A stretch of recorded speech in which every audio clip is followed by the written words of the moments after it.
Et Hélène Frade nous a rejoint pour la revue de presse internationale. Bonjour Hélène. Bonjour Pauline. Et on commence cette revue de presse internationale aux États-Unis où une nouvelle version du décret migratoire a été présentée hier. Revue et corrigée pour éviter toute objection de justice et un nouveau tollé mondial.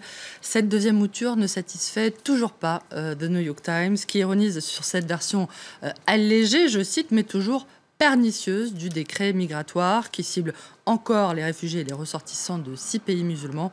Ce nouveau texte, écrit le journal, est une reconnaissance implicite du fait que l'administration Trump a trébuché de façon spectaculaire au moment de mettre en œuvre l'une de ses promesses de campagne, sans qu'apparaisse pourtant le moindre indice de contrition, je cite. Pour une fois, le président Trump fait la bonne chose, estime en revanche The Washington Post, qui salue le retrait de l'Irak de la liste des pays musulmans concernés par ce décret, les Irakiens étant présentés par le journal comme faisant partie des principaux alliés des États-Unis dans la lutte contre le terrorisme islamiste. Cela veut dire que le président Trump a compris que le monde musulman n'est pas monolithique. Espérons qu'il s'agisse là d'un début d'inflexion, encourage le journal. L'administration Trump, dont le ministre du Logement Ben Carson a fait une déclaration qui n'est pas passée inaperçue. Il y a eu d'autres immigrés qui sont venus ici, entendez, aux États-Unis, au fond des navires négriers, qui ont même travaillé plus longtemps et plus dur et pour moi, mais eux aussi avaient le rêve qu'un jour leurs descendants puissent trouver la richesse et le bonheur sur cette terre, a dit hier Ben Carson, assimilant donc les esclaves à des immigrés. C'est ça l'Amérique, une terre de rêve et d'opportunités, a-t-il conclu devant les fonctionnaires de son ministère, d'après USA Today. Ben Carson, qui est lui-même afro-américain et dont la sortie a provoqué un tollé sur les réseaux sociaux tout d'abord, comme en témoigne ce tweet. Voici la façon dont tout le monde va regarder Ben Carson désormais, avec le regard assez peu amène de Michelle Obama. Puis dans la presse, Ben Carson qui dit que les esclaves étaient des immigrés est une honte, écrit The New York Daily News, qui fait mine de se demander quand des femmes, des enfants et des hommes étaient enlevés à leur village, séparés de leur famille, entassés dans des rafiaux pendant des mois en échange de tabac, de coton, de graines. Était-ce de l'immigration? Quand on marquait les gens au fer rouge pour que la possession d'un être humain par un autre être humain ne fasse pas l'objet de disputes, était-ce de l'immigration?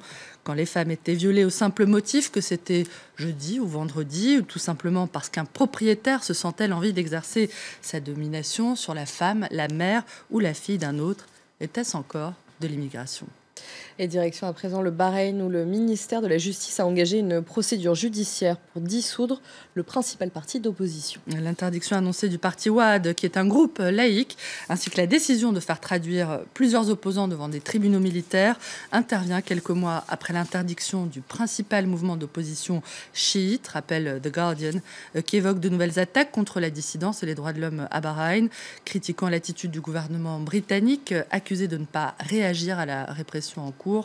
Le quotidien bahreïni Al-Watan justifie, lui, l'action des autorités au nom de la lutte contre le terrorisme, présenté comme le fruit de l'association entre l'opposition et des puissances étrangères, entendez évidemment l'Iran.